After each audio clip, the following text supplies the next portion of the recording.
네, 정치권 이슈 짚어보겠습니다. 박성민 전 더불어민주당 최고위원, 이재영 국민의힘 강동을 당협위원장과 함께하겠습니다. 어서 오십시오.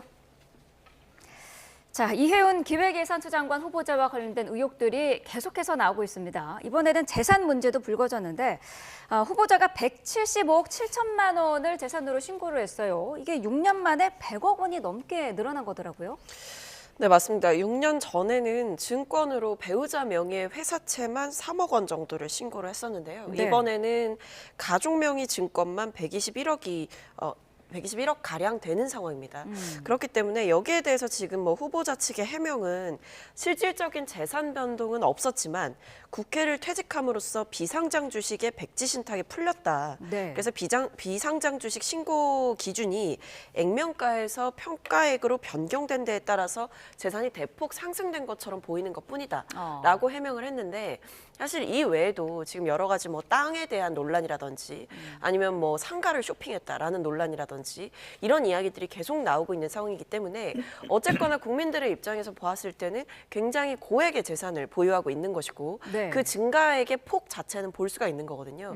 후보자의 소상한 해명이 있다라고 하더라도 재산 형성 과정 자체에 대한 문제 제기가 있는 상황이기 때문에 이혜훈 후보자가 충실하게 이 부분에 있어서 국민들이 납득할 만한 해명과 소명을 내놓아야 된다 이렇게 보고 있습니다.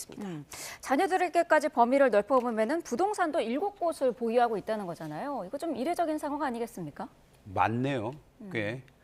근데 그 고위공직자로서 이제 그 임명받는 사람들은 여야 할 것 없이 이분이 어떻게 재산을 형성했는지에 대해서는 송곳 질문을 통해서 검증을 해야죠. 네. 그리고 거기에 타당한 국민들이 봤을 때 이해가 될 수 있을 만한 그런 해명을 내놓는 거는 반드시 거쳐야 되는 과정이라고 생각을 합니다. 네. 특히 이제 그 새로 생기는 부처의 장관이 되고 그것이 경제수장으로서 또 예산을 다루는 굉장히 중요한 자리인데 이분이 가지고 있는 경제에 관련한 인식뿐만 아니고 이것이 결국에는 국민들의 삶에 얼마만큼 영향을 미치는지 되게 중요한 자리이기 때문에 본인 네. 스스로가 이런 해명을 해야 된다고 생각을 해요.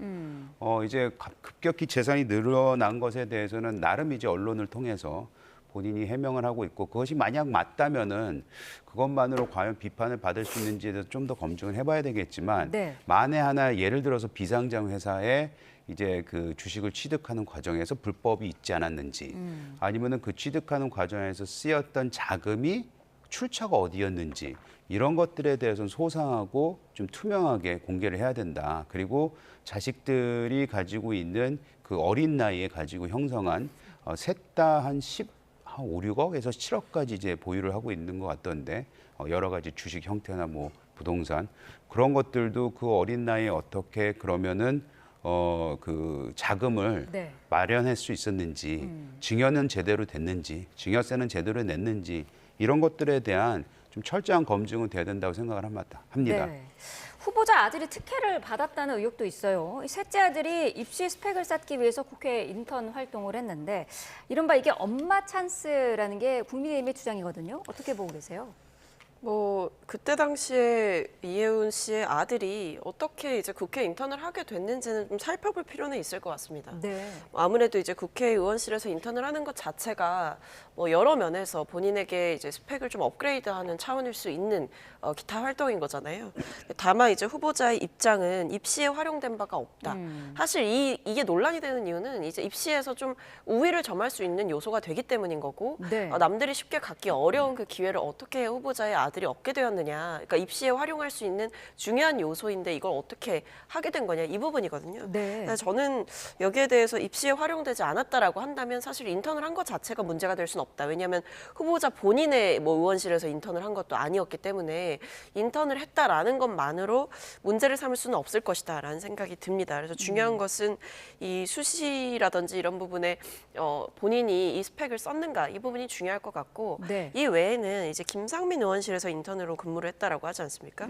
그렇다고 한다면 여기에 대해서 김상민 의원실, 당시 김상민 의원실에서 근무했던 사람들이나 혹은 당사자가 어떻게 좀 채용을 하게 됐는지, 뭐 채용이라고 보기엔 좀 어렵겠습니다만 어쨌든 인턴 활동을 어떻게 무슨 기준으로 선발하게 되었는지에 대해서는 이 의원실에서 좀 직접 얘기를 할 필요가 있지 않을까라는 생각도 듭니다. 네, 일단은 이 후보자 측에서는 이제 그때 아들이 재학한 학교는 생활기록부에 이런 내용들을 기재하지 못하도록 돼 있었다, 활용한 바가 없다라고 했습니다만은 주진우 의원이 어제 공개한 내용을 보면은 자기소개서에는 그 내용이 들어있는 걸로 지금 확인이 되고 있거든요. 그러니까 그 생기부에 안 적혀 있다 하더라도 자기소개서가 적혀 있으면 그걸 활용을 한 거잖아요. 그래서 활용을 안 했다라고 그렇게 얘기할 수 있는 상황은 아닌 것 같고요. 네.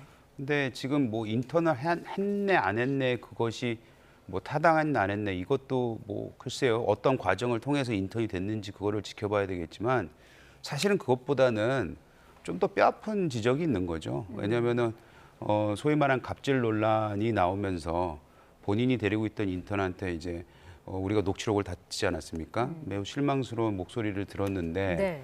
본인이 데리고 있던 인턴한테는 그렇게까지 심하게 사람들이 들었을 때 이상하다라는 생각이 들 정도의 갑질로 이렇게 지금 표명되는 그런 부분을 보였는데 본인의 아들은 또 인턴을 보냈잖아요. 본인의 아들은 김상민 의원이 그런 사람은 아니겠지만 본인의 아들은 그렇게 인턴으로 보내면서 잘 대해주길 바랬을 텐데 네. 다른 본인이 데리고 있던 인턴한테 그런 좀 보여줘서는 안 되는 모습을 보였다는 모습이 이걸 통해서 다시 한번 상기되니까 그런 부분에 있어서 글쎄요 청문회에서 그런 거에 대한 어떤 해명이 있을지 모르겠지만 네. 보좌진들에 대한 전반적인 태도 어떻게 다뤘는지 이런 관계 형성이 어땠는지 그것이 좀 더 좀 관전 포인트가 되지 않을까라는 생각이 듭니다. 네. 야권에서는 후보자의 자진 사퇴를 요구하고 있는데 청와대에서는 아직 뭐 낙마시킬 생각은 없는 것 같아요. 어제 강훈식 비서실장 얘기로는 이 후보자 지명 자체가 대통령에게는 도전이다라는 표현도 했고요. 청문회까지는 지켜봐야 된다라고 하던데 지명 철회는 없이 좀 밀고 가겠다라는 뜻으로 봐야 될까요? 제가 봤을 때는 청문회까지는 가보자라는 입장인 것 같습니다. 그러니까 지금 상황에서 후보자 지명 자체를 철회한다라는 생각은 뭐 청와대의 선택지에는 없어 보이고요. 한번 지금 뭐 이제 옆에 글이 나오고 있지만 청문회까지 충분히 지켜보고 평가를 받아봐야 된다라는 생각이 있다라는 건데 이게 아마 두 가지일 겁니다. 어쨌든 파격적인 인사였고 대통령이 어떤 통합적인 인물이다라는 점을 보여줄 수 있는 하나의 사례가 되는 거거든요. 네. 대통령이 그동안 계속해서 뭐 우리 편만 쓰겠다. 뭐 우리 편만의 대통령이 되겠다 이렇게 강조하신 것이 아니라 모두의 대통령이 되겠다라고 공언을 하셨고 실제로도 계속해서 야당과 좀 대화를 하는 모습도 보여주셨거든요. 네. 결국에 이런 인사에서까지도 좀 파격적이고 심지어 여권 내부에서 반발이 있다라고 할지라도 네. 대통령은 난 여기까지도 품을 내어줄 수 있다라는 그 통합의 의지를 다시 한번 보여주신 것이라고 생각합니다. 그런 점에서 여권 내에서의 반발이나 이런 부분도 예상을 하셨겠지만 그럼에도 이 통합에 대한 진정성을 믿고 한번 가보겠다라는 생각이신 거고 네. 다만 여기서 제기되는 후보자와 관련된 문제에 대해서는 한편으로는 이 후보자가 여러 차례 이 국회의원직을 했기 때문에 그리고 최근까지도 국민의힘 당협위원장이었기 때문에 여러 면에서 관련한 논란, 뭐 재산 혹은 뭐 본인의 행태 이런 부분들에 대한 논란이 국민의힘 내부에서도 충분히 검증되지 않았겠느냐 그 생각도 존재하는 것 같습니다. 네. 어제 강훈식 비서실장은 또 이런 얘기도 했어요. 이렇게까지 야권이 반발할 줄은 생각도 못했다라고 하면서 도대체 국민통합을 그러면 어떤 방식으로 해야 하는 거냐라는 질문도 했거든요. 어떻게 들으셨나요? 그거는 잘못된 발언이죠. 국민 통합을 어떻게 하라는 거는 제대로 된 인사를 하면 되는 거예요. 지금 이해운 후보자의 문제는 이 후보의 녹취록, 아까 말씀드린 갑질, 그리고 지금 재산 형성이 어떻게 됐는지 모든 청문회에서 나올 법한 그런 질문들을 던지고 있는 겁니다. 그리고 거기 그 질문 과정에서 이런 의혹들이 제기가 됐고 심지어 방금 말씀드렸듯이 녹취록까지 나온 상황이기 때문에 네. 이거를 그럼 묻어두고 갈 수는 없잖아요. 통합이라는 이름 하에. 오히려 이거를 더 검증을 제대로 해서 더 투명하게 더 한 건 없는지에 대해서 그 검증 과정을 거쳐야지만이 이것이 통합에 그리고 나서도 국민들이라든지 뭐 국회에서 통과가 된다면은 납득할 만한 상황이 나오면 그때 이제 통합 얘기를 할 수 있는 것이지 지금의 이것만 가지고 통합이라고 얘기할 수는 없는 것이고 네. 저는 초기에 이혜원 그 후보자가 지명됐을 때 당에서 많은 그 뭐 반대 의견이 나오긴 했지만 뭐 그 경제 전문성으로만 봤을 때는 어찌 보면 레드팀이 될 수도 있고 이재명 정부의 잘못된 경제 정책에 오히려 쓴소리를 할 수도 있지 않겠냐라고 해서 긍정적인 부분을 봤는데 지금 얘기 나오는 부분은 본인이 경제에 관련된 전문성 얘기는 하나도 안 나오잖아요. 네. 다른 얘기만 나오고 있지 않습니까? 그럼 다른 얘기가 도덕성, 뭐 자질이라는 게 전문성만 있는 것이 아니기 때문에 그 부분에 대해서 검증을 해야 되는 거는 우리가 거쳐야 되는 과정이기 때문에 거기에서 나온 의혹들 가지고 야당이 반발한다고 해서 그것이 통합의 메시지에 우리가 무슨 죄를 뿌리는 거 아니냐라는 식으로만 얘기를 하는 저분의 얘기는 전 동의할 수가 없습니다. 네. 자, 이 후보자 오늘은 뭐 재정 전문가들과 정책 간담회도 갖는다고 하는데요. 뭐 인사청문회까지 완주하겠다라는 의지를 드러내고 있는 것 같은데 상황이 녹록지만은 않은 것 같습니다. 민주당 상황도 좀 짚어보겠습니다. 더불어민주당의 이제 김병기 의원이 어제 한 유튜브 방송에 출연을 했는데 탈당은 하지 않겠다라는 입장을 밝혔습니다. 뭐 자신은 당당하다면서 의혹을 정면 돌파하겠다라는 의지를 밝힌 것 같은데 어떻게 들으셨을까요? 저는 이분이 나는 탈당을 하지 않겠다, 당당하다라는 얘기가 네. 나는 죄가 없어서 당당하다고 얘기를 한 건지 아니면 거기 있는 숨어 있는 메시지가 너 봤지 너희들 내가 강선우 의원하고 얘기한 거 다 녹취했잖아. 당신네 거들도 굉장히 많이 있거든. 나 함부로 자꾸 나가라 그러면 나 이것까지 풀어버릴 거야. 라는 협박이 아니었나라는 생각이 들 정도로 너무나도 이게 이해가 안 되는 상황이긴 해요. 지금 경찰에 넘어간 사건이 지금 수사가 지금 착수한 게 13건인가라고 제가 들었고 그 외에 또 나온 의혹들이 있습니다. 그러니까 이게 줄줄이 사탕인데 이 상황 속에서 나는 탈당을 하지 않겠다라고 버티는 거 보면 뭔가 굉장히 모든 의원들이 두려워할 만한 네. 그런 카드를 쥐고 있는 게 아닌가. 그리고 민주당에 있는 의원들도 보면 강선우 의원 나갈 때는 탈당한 사람을 제명까지 하는 그런 굉장히 과격한 어찌 보면은 늦었지만 해야 될 일을 했는데 김병기 전 원내대표에 대한 탈당과 제명에 대해서는 목소리가 모기 목소리만 해요. 제대로 나오지 않고 있습니다. 네. 결국에는 자기네들도 이 사람이 내가 얘기했던 것도 들고 있는 거 아니야라는 걸 스스로 인정하는 것이 아닌가 좀 이런 생각이 드네요. 네, 민주당 내에서도 뭐 김병기 의원에 대해서 결자 해지, 뭐 선당 후사 이런 거를 권하는 목소리가 나오고 있는 그런 상황이었는데 어제 김병기 의원의 이 발언 이후에 좀 당내 분위기는 어떨까요?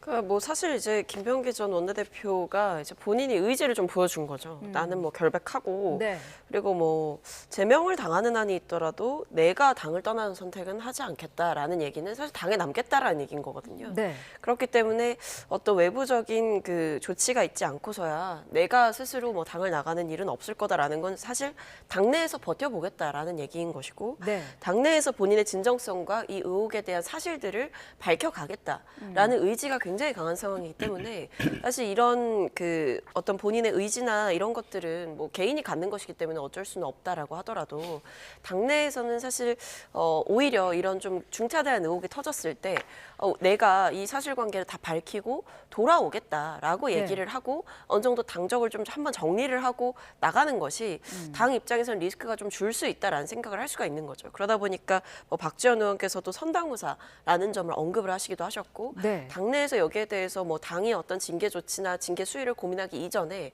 본인이 먼저 탈당을 하고 좀 의혹과 관련한 수사라든지 이런 부분을 성실하게 받고 그에 따라 나오는 결과들을 가지고 다시 한번 이제 본인이 뭔가 받았던 의혹 중에 사실과 다른 것들이 있었다라고 한다면 네. 그때 가서 명확하게 밝히는 것이 맞지 않겠느냐. 근데 거기에 대해서 이제 김병기 의원은 이 부분에서 이제 본인이 뭐 나가버리면 결과적으로 진실이 밝혀져도 이미 의혹이 제기됐고 그 의혹 제기가 이미 있었던 것만으로도 그것이 너무 치명타다라는 판단을 하는 것 같습니다. 네. 근데 어제 그 본인이 오래간만에 인터넷 매체에 나와서 인터뷰를 했잖아요. 네. 그 얘기를 들어보더라도 본인은 법적으로 아무 문제가 되지 않을 것 같다. 뭐 이런 뉘앙스 얘기를 하더라고요. 네. 만약에 그게 그렇게 나중에 된다면 지금 나와 있는 녹취록이 됐던 뭐 회의록이 됐던 여러 가지 지금 나와 있는 증거만 보더라도 법적으로 문제가 안 되면 안 되는 상황이에요. 만약 이렇게 된다면 그래서 진짜 법적으로 아무런 처벌을 받지 않는다면 이 부분에 있어서 민주당이 지금까지 주장해온 사법부 문제에 있다라는 것에 대해서 동의할 수 있을 만한 게 될 것 같지 않나라는 정도로 네. 굉장히 지금 나와 있는 의혹이 매우 구체적이고 이건 문제가 꼭 될 거라고 저는 생각합니다. 네. 강선호 의원에게 전달된 1억 원을 보관했다고 지금 지목된 전 보좌관이죠. 오늘 오전 7시부터 경찰에 출석해서 조사를 받고 있는 그런 상황이고요. 반면에 지금 돈을 전달한 의혹을 받고 있는 김경 서울시 의원은 미국으로 출국한 사실이 확인이 됐습니다. 관련 의혹이 제기된 직후에 이제 출국한 걸로 확인이 되고 있는데 경찰도 이거는 도피한 걸로 의심을 하고 있는 것 같더라고요.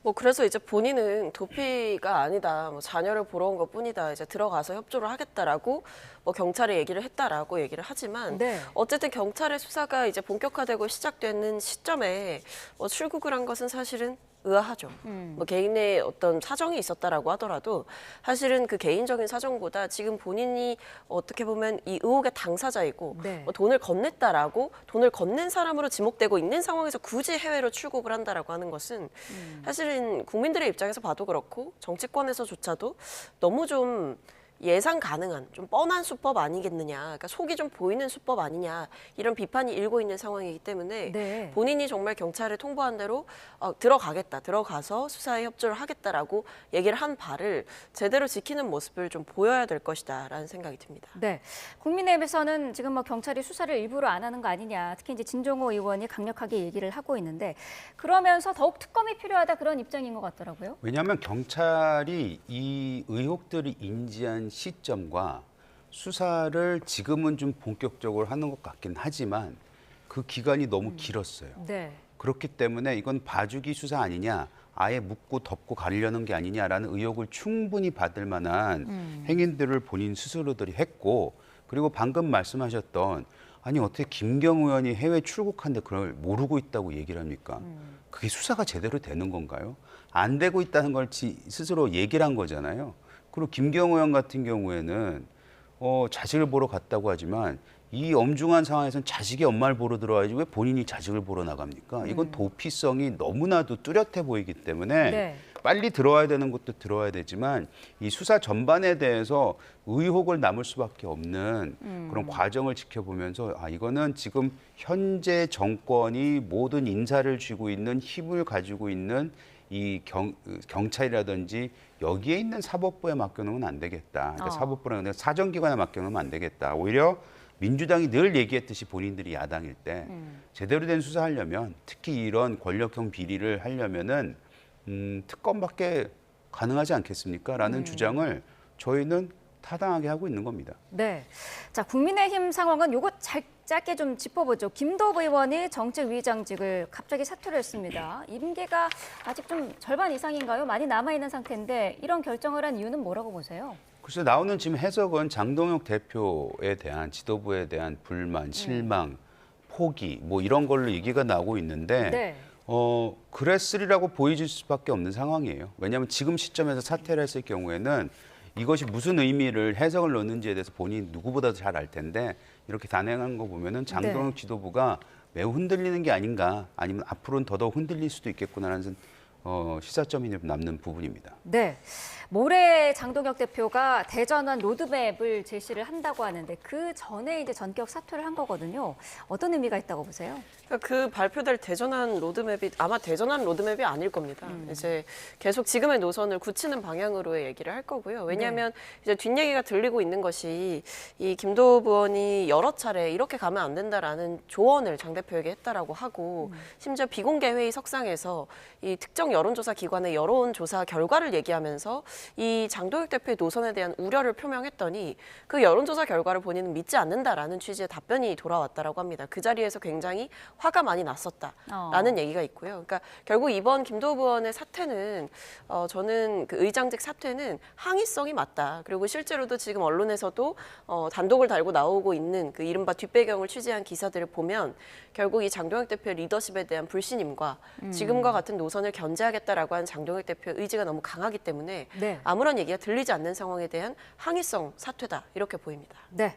자, 모레 발표될 장동혁 대표의 대전환 로드맵 내용도 지켜봐야 될 것 같습니다. 두 분 말씀 여기까지 듣겠습니다. 박성민 전 더불어민주당 최고위원, 이재영 국민의힘 강동을 당협위원장과 함께했습니다. 고맙습니다.